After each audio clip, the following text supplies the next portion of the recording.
हे Sam, मेरी एक छोटी सी ख्वाहिश है, यहाँ मिला है, अब जिंदगी में आगे कभी मत मिलना।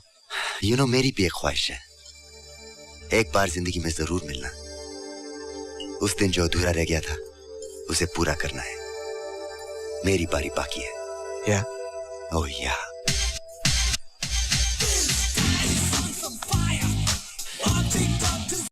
दोस्तों, मेहरबानों, कदरदानों, क्या हाल है? तो घमासान युद्ध होने वाला है, जैसे कि आपको पता ही है। और पानीपत की लड़ाई, जंग जो बोलो, शिलोंग के अंदर होने वाला है मौत का खेल। 25 मार्च को 6:30 बजे Pakistan time, India versus Bangladesh 6:30 बजे। ये मैच मैं पूरे तरीके से कवर नहीं कर पाऊंगा क्योंकि 6:30 जो है मेरे लिए बहुत मुश्किल हो जाएगा लाइव आना। मैं 7 बजे आऊँगा लाइव, बट या I will be covering this game और मैं लाइव आऊँगा। पहले हम थोड़ा सा प्रीव्यू की बात कर लेते हैं, क्योंकि आज हम डिस्कस करने वाले हैं कि क्या लाइनअप्स होने वाली हैं इंडिया की और क्या लाइनअप्स होने वाली हैं मेरे हिसाब से बांग्लादेश की। आप लोग भी कमेंट सेक्शन में बता सकते हो कि आप लोगों की क्या लाइनअप्स होंगी, as obviously you know better, क्योंकि आप लोग बांग्लादेश के सपोर्टर हो या इंडिया के सपोर्टर हो, तो डू लेट मी नो। तो येस, ये AFC एशियन कप क्वालिफायर्स का पहला मैच होने वाला है। अभी इससे पहले हमने फ्रेंडली देखा था जो इंडिया और मालदीव्स का हुआ था। आज एज आई एम रिकॉर्डिंग, आज जो होने वाला है फ्रेंडली, वो नेपाल और सिंगापुर का भी होगा। उसके बाद जो है हम AFC एशियन कप क्वालिफायर्स में देखेंगे कि कैसे ये दो टीम्स हैं ये भिड़ती हैं, और नेपाल का जो मैच है वो होगा मलेशिया के साथ। Okay, so let's get to the main मुद्दा। सीन ये है कि यहाँ पे एक बहुत बड़ी न्यूज़ ये है कि फहमीदुल इस्लाम तो ऑब्वियसली वो नहीं है, मैंने उसके ऊपर एक पूरा लाइव सेशन किया था। फहमीदुल इस्लाम जो कि प्राइमरीली एक लेफ़्ट विंगर हैं, ठीक है, और राइट फुटेड, उनका स्ट्रॉन्ग फुट राइट है, तो वो लेफ़्ट विंग पे मोस्टली खेलते हैं, लेकिन वो राइट पे भी खेल सकते हैं, मतलब काफ़ी वो वर्सेटाइल प्लेयर है। तो विंग पोजीशंस पे, दोनों जगह पे, दोनों फ्लैंक्स पे वो खेल सकते थे। बट द प्रॉब्लम इज़ यहाँ पे कि वो, क्योंकि उनको सेलेक्ट ही नहीं किया गया, ठीक है, और बांग्लादेश की जो कहा जा रहा है जो सिंडिकेट है, जो कि डायस्पोरा प्लेयर्स को बांग्लादेश की टीम में खेलने से रोकती है, एक पूरी कोई इस्टेब्लिशमेंट है, कोई सिंडिकेट है जो इस तरह की चीज़ें करती है और इस तरह की कॉन्स्पिरेसीज भी फैलाती है कि क्या कहते हैं, डायस्पोरा प्लेयर्स को नहीं खेलना चाहिए बांग्लादेश में। उसकी वजह से काफ़ी ज़्यादा जो है होजे कबरेरा का शायद ये बोला जा रहा है by the Bangladesh ultra fans, वो ये कह रहे हैं कि जो होजे कबरेरा का जो दिमाग है, जो बांग्लादेश फुटबॉल टीम का मैनेजर है, उसका दिमाग फिर गया है, वो पागल हो चुका है। हालांकि अभी अगर लॉजिकली स्पीकिंग देखा जाए तो ये ऐसा लग रहा है कि the manager does not trust Fahmidul Islam and his capabilities. हालांकि वो इटली में खेल रहा है, सीरिया डी में खेल रहा है, बट उस 18 साल के विंगर को अभी वो ट्रस्ट नहीं करता और इस मैच में वो नहीं चाहता कि वो खेले। ही डजेंट थिंक कि he is the right guy to play in this game, जो कि इंडिया के ख़िलाफ़ होने वाला है। तो ये मुझे थोड़ा अजीब लगता है कि अचानक से, अभी तक वो स्क्वाड में था, 30 मैन स्क्वाड में था, वो 27 मेंबर स्क्वाड में था। जैसे ही 24 मेंबर स्क्वाड आपने अनाउंस किया, 24 मेंबर का स्क्वाड बांग्लादेश का जब आपने अनाउंस किया, तो उसमें ताजुद्दीन भी नहीं है जो कि सादुद्दीन का भाई है, ठीक है, and he is also very good right back, मैं उसको काफ़ी हाईली रेट करता हूँ, वो भी नहीं है, और आपका फहमीदुल इस्लाम भी नहीं है। तो ये दो प्लेयर्स तो आपके नहीं हैं जो कि मेरे हिसाब से होने चाहिए थे स्क्वाड में। और ये आपके राइट विंग पे भी खेल सकते थे, यानी कि ताजुद्दीन राइट बैक खेलता है, डिफेंडर, वो राइट बैक खेल सकता था easily, and I think he is a very solid right back, लेकिन उसको भी नहीं लिया गया। तो बड़ा ही अजीब ये मुझे लगता है। अब मुझे समझ नहीं आ रही कि किसको राइट बैक खिलाएंगे। आपके पास रहमत मियाँ का ऑप्शन है, रहमत मियाँ को आप खिला सकते हो, और आप खिला सकते हो ऑल्सो सादुद्दीन को, क्योंकि सादुद्दीन जो है वो मनवीर सिंह की तरह मल्टीपल पोजीशंस पे खेल सकता है in defensive role, left back, right back, दोनों रोल्स में खेल सकता है। तो अभी हम बात करेंगे कि बांग्लादेश किस फॉर्मेशन के साथ जा सकती है, उसके बाद हम इंडिया की बात करेंगे। मैं जा रहा हूँ या तो 4-4-2 के साथ, पहले हम 4-4-2 की बात करेंगे। 4-4-2 में मेरे हिसाब से मितुल मारमा विल स्टार्ट, ठीक है। ढाका अबहानी लिमिटेड के लिए अच्छी परफॉर्मेंसेज दी हैं, अनीसुर रहमान जी को वैसी फॉर्म में नहीं है, ठीक है, तो मितुल मारमा ही होगा जो कि खेलेगा।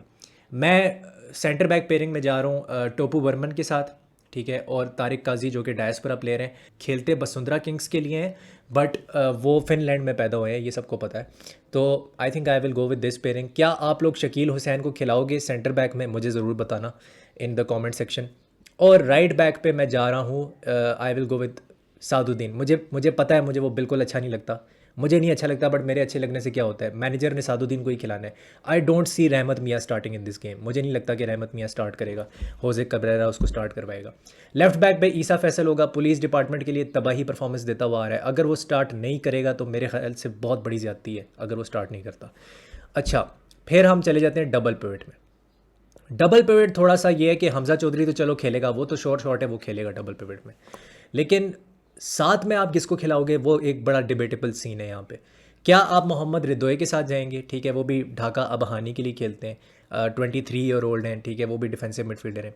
क्या आप सैयद क्वाज़ेम शाह के साथ जाओगे, जो कि कनाडा की सिटीज़नशिप भी है उसके पास, ठीक है, आई थिंक यूएसए कनाडा की यूनिवर्सिटीज़ में फ़ुटबॉल भी खेल चुका है वो, ठीक है, D1 में या D2 में आई थिंक खेला हुआ है। तो क्या आप उसके साथ जा सकते हो, वो भी काफ़ी एक 25-26 साल का लौंडा है, यंग है अभी, उसके साथ फिर आप जा सकते हो। एक और यहाँ पे डिफेंसिव मिडफील्डर है जो कि लेजेंड है बांग्लादेश का, जैसे सुनील छेत्री हैं फॉर इंडिया, ये भी बांग्लादेश का लेजेंड है, most caps for Bangladesh in the history of Bangladesh football team, Jamal Bhuyan के साथ क्या आप जाओगे, ये यहाँ पे बड़ा डिबेटेबल है।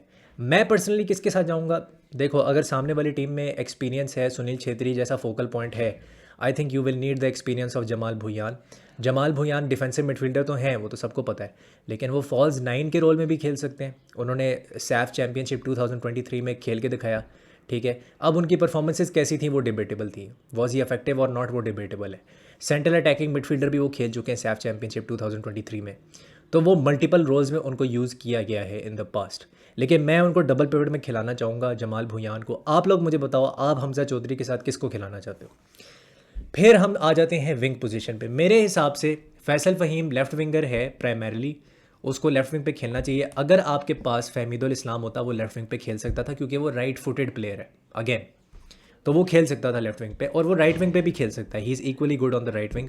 लेकिन हाँ, primarily Fahmidul Islam is a left winger, तो मैं यहाँ पे फैसल फ़हीम के साथ जाऊँगा। I think Bangladesh should use him in that role. Right wing थोड़ा मेरे लिए ट्रिकी है, क्योंकि राइट विंग इतने तगड़े हैं नहीं, और अगर आप 4-4-2 में जा रहे हो तो मैं 4-4-2 में शेख मोरसलीम के साथ तो मैं जाऊँगा, क्योंकि वो भी सेंट्रल अटैकिंग मिडफील्डर है और फॉल्स 9 है, वो एक आउट एंड आउट स्ट्राइकर नहीं है शेख मोरसलीन टारगेट मैन नहीं है, वो फॉक्स इन द बॉक्स नहीं है, वो एक फॉल्स 9 है, और वो एक सेकंड स्ट्राइकर है, और वो एक सेंट्रल अटैकिंग मिडफील्डर आप उसको बोल सकते हो, जिसको एक फोकल पॉइंट की ज़रूरत होती है, a focal point like Sunil Chhetri की ज़रूरत होती है, ऐसा प्लेयर है वो, he needs a target man in front of him, तो वो नहीं है अभी आपके पास, आपकी पूरी टीम में ऐसा कोई बंदा नहीं है। उसके साथ मैं रकीब हुसैन को खिलाना चाहूँगा। अब रकीब हुसैन जो है वो स्ट्राइकर भी खेल सकता है और वो राइट विंगर भी खेल सकता है, मैंने देखा हुआ ऐसे खेलते हुए फॉर वसुंधरा किंग्स। तो आप क्या रकीब हुसैन को, मेरा क्वेश्चन है, क्या आप रकीब हुसैन को राइट विंग पे खिलाओगे या आप स्ट्राइकर पे खिलाओगे? Do let me know about that. मैं उसको फ्रंट 2 में खिलाऊंगा। मैं यहाँ पे एक डेब्यूटेंट को चांस देना चाहता हूँ, ठीक है, मुझे लगता है वो लड़का रेडी है, क्योंकि मैंने उसको 5-6 मैचेस में खेलते हुए देखा है for the Bangladesh police department in the Bangladesh premier league, जो कि यूट्यूब पे अवेलेबल है, उसके सारे मैचेस आप देख सकते हो जाके। उस लड़के का नाम है Al Amin. Al Amin is the second highest top scorer in the Bangladesh premier league right now. तो मैं अल अमीन के साथ जाऊंगा, आई थिंक उसको चांस देना चाहिए। वो एक प्राइमरीली राइट विंगर है, जो कि आपको पता है इन्वर्टेड रन्स बनाता है और स्लांटेड रन्स बनाता है इनसाइड द बॉक्स, ठीक है, वो प्राइमरीली एक राइट विंगर है। सो उसके साथ आप जा सकते हो अगर आप जाना चाहते हो। और अल अमीन को अगर आप खिलाते हो और रकीब हुसैन को आप खिलाते हो, तो ये दोनों इंटरचेंज भी कर सकते हैं, they can interchange between the 2 spaces, एक वाइडर स्पेसेस में रहे और दूसरा इंटीरियर स्पेसेस में रहे, तो वो आप कर सकते हो एज अ फॉल्स 9, क्योंकि स्ट्राइकर आपके पास नहीं है, there is no focal point. Bangladesh की सबसे बड़ी वीकनेस क्या है, उनके पास कोई स्ट्राइकर, कोई फोकल पॉइंट है ही नहीं, तो टारगेट मैन नहीं है उनके पास, ओलिवियर जिरूड जैसा कोई प्लेयर नहीं है। So that is an issue for Bangladesh here, their attack is not potent because they don't have a target man, ये एक मसला है। बट देखते हैं कैसे कोप अप करते हैं। अब आ जाते हैं इंडिया की तरफ। इंडिया का बड़ा सिंपल है, आपके पास ब्रेंडन फर्नांडिस है नहीं, सबसे पहला पॉइंट। ब्रेंडन फर्नांडिस को इंजरी हो गई थी, वो स्ट्रेचर पे गया माल्डीज़ वाले मैच में, वी हैव सीन दैट। तो 4-2-3-1 में वो खिलाते हैं, और इंडिया किस तरह से लाइनअप करेगी। बट इंडिया पर जाने से पहले मैं एक सवाल पूछना चाहता हूँ, अगर 4-2-3-1 होता है, बांग्लादेश अगर 4-2-3-1 खिलाती है, तो आप सेंट्रल अटैकिंग मिडफील्डर किसको खिलाओगे? क्या आप शेख मोरसलीन को सेंट्रल अटैकिंग मिडफील्डर खिलाओगे और रकीब हुसैन को एज अ स्ट्राइकर खिलाओगे? क्या आप ये करोगे, या आप फैसल फ़हीम को एज अ स्ट्राइकर खिलाओगे? आपके हिसाब से सेंट्रल अटैकिंग मिडफील्डर किसको होना चाहिए अगर 4-2-3-1 की फॉर्मेशन होती है? ये मेरा क्वेश्चन है यहाँ पे।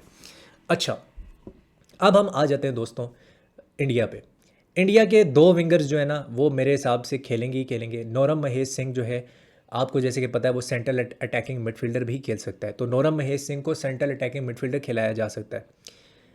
अपुया को भी सेंट्रल अटैकिंग मिडफील्डर खिलाया जा सकता है क्योंकि वो मुंबई सिटी के लिए सेंट्रल अटैकिंग मिडफील्डर रोल में खेला हुआ है, वो खेला हुआ है उस फोकल पॉइंट वाले रोल में जो कि ब्रूनो फर्नांडिस का रोल होता है, ठीक है, उस तरह का जो नंबर 10 कन्वेंशनल नंबर 10 या नॉन कन्वेंशनल नंबर 10 जो होता है उस रोल में वो खेला हुआ है अपुया।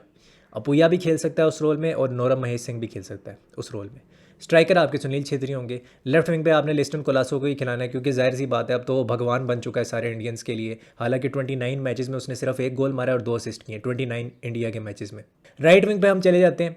राइट विंग पे अब कौन खेलेगा, राइट विंग पे कौन खेलेगा इंडिया के लिए, ये अब एक बड़ा क्वेश्चन है। क्या आप नोरम महेश सिंह को खिलाओगे राइट विंग पे, या फिर आप नोरम महेश सिंह को सेंटर में लेकर आओगे, ठीक है, और आप रखोगे अपुया को और सुरेश सिंह वांगजाम को डबल पिवट में। क्योंकि मेरे हिसाब से आयुष देव छेत्री को ड्रॉप नहीं करना चाहिए, उसकी परफॉर्मेंस बहुत अच्छी थी अगेंस्ट मालदीव्स। तो मेरे हिसाब से अगर मेरे से पूछोगे मैं आयुष देव छेत्री को स्टार्ट करवाऊंगा and I will also start Suresh Singh Wangjam क्योंकि ये दोनों आपस में अच्छा खेले थे। आयुष देव छेत्री आपको पता है वो सिंगल पिवट में आके थोड़ा सा डीप ड्रॉप करके अच्छे पासेस निकाल रहा था, वर्टिकल पासेस। तो सेंट्रल अटैकिंग मिडफील्डर मैं पर्सनली अपुया को खिलाना चाहता हूँ और मैं चाहता हूँ कि महेश जो है वो राइट विंग पे ही रहे। Naorem Mahesh Singh should play at the right wing क्योंकि वो काफ़ी अच्छा खेला था। No doubt he is versatile and he is a better left winger than Liston Colaco अगर वो लेफ्ट विंग पे खेलता है तो। लेकिन मैं अभी चाहूँगा कि इस मैच में नोरम महेश सिंह ही वहाँ पे रहे बिकॉज मेरे हिसाब से he was one of the best players. वेलपुया की फिर हम बात कर लेते हैं। वेलपुया राइट बैक पे खेलेगा। वेलपुया वॉज द बेस्ट प्लेयर, ठीक है। लिस्टन कोलासो को मैन ऑफ द मैच मिल गया, ठीक है, कभी कभी जो है वो खोटा सिक्का चल जाता है, लेकिन राइट विंग पे वेलपुया मेरे हिसाब से खेलेगा। फिर आपका झिंगन आएगा, मुझे लगता है इस मैच में झिंगन की ज़रूरत है, इस मैच में झिंगन आएगा। I don't see Mehtab Singh playing in this game.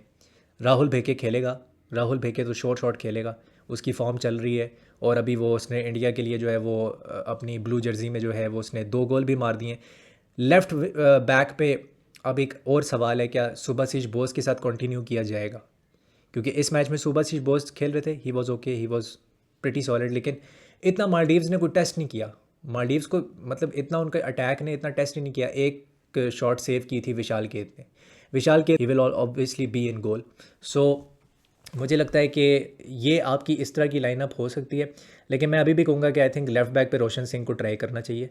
Roshan Singh can be a very good player there, उसको ट्राई करना चाहिए मेरे हिसाब से। मेन क्वेश्चन ये है कि सेंट्रल अटैकिंग मिडफील्डर में किसको खिलाएगी India after the injury of Brandon Fernandes. Right wing position पे किसको खिलाएगी। आपके पास जितन एमएस नहीं है, आपके पास छांगते नहीं है, इसलिए मैंने बोला था कि जितन एमएस को स्क्वाड में होना चाहिए। You don't have depth in that right wing position. I know Liston Colaco right wing पे खेल सकता है, मुझे पता है, लेकिन क्या वो राइट विंग पे इतना इफेक्टिव है? I don't think so. उसकी मेन पोजीशन लेफ्ट विंग है, वो उधर ही परफॉर्म कर ले तो वही बड़ी बात है, ठीक है। तो राइट विंग पे you are not stacked, you are pretty weak at the right wing. तो वहाँ पे मसला है कि अब नोरम महेश सिंह राइट विंग पे नहीं है तो कौन होगा, स्पेशली कंसिडरिंग कि छांगते इंजर्ड है, छांगते है ही नहीं। सो वो थोड़ा सा प्रॉब्लम है। मुझे कमेंट सेक्शन में ज़रूर बताना कि आपका सेंट्रल अटैकिंग मिडफील्डर कौन होगा 4-2-3-1 में, और आपका राइट विंगर कौन होगा 4-2-3-1 में। क्या आप राइट बैक पे वेलपुया के साथ ही जाएंगे या आप बोरिस सिंह के साथ जाना चाहेंगे, क्योंकि बोरिस सिंह भी जब आए थे बेंच से उठ के वो बहुत अच्छा परफॉर्म कर रहे थे, उन्होंने भी अच्छा खेला। डबल पिवट आपका क्या होगा? मेरा होगा आयुष देव छेत्री और मैं जाऊंगा सुरेश सिंह वांगजाम के साथ। जैक्सन सिंह को तो मुझे नहीं लगता इस मैच में चांस मिलेगा, लेकिन क्या आप अपुया और सुरेश सिंह वांगजाम के डबल पिवट के साथ जाओगे? क्या आप जाओगे? That's my question. तो ये है आज की मेरी लाइनअप इंडिया के लिए। I am going with the double pivot of Ayush Dev Chhetri and Suresh Singh Wangjam and a central attacking midfielder with Apuia in it. तो मुझे ज़रूर बताना, मेरे हिसाब से अपुया एक कोवासिच टाइप का प्लेयर है जो कि box to box midfield role में बड़ा अच्छा खेल सकता है, late runs into the box बना सकता है अपुया, और उसको सेंट्रल अटैकिंग मिडफील्डर के तौर पे यूज़ किया जा सकता है in certain matches when you don't have Brandon Fernandes and also Chhangte. तो मुझे ज़रूर बताना कि आप लोग क्या सोचते हो इस पूरी लाइनअप के बारे में, और डू लेट मी नो कि किस किस जगह पे आपको लगता है कि इस लाइनअप में चेंजेस आने चाहिए। आई will see you soon in another video. मेरी प्रेडिक्शन है 2-2, मैंने जनवरी में भी यही प्रेडिक्शन दी थी। I will say it again, I am going with a 2-2 prediction. I will see you soon, take care, like ठोको, सब्सक्राइब ठोको, हस्तला विस्ता।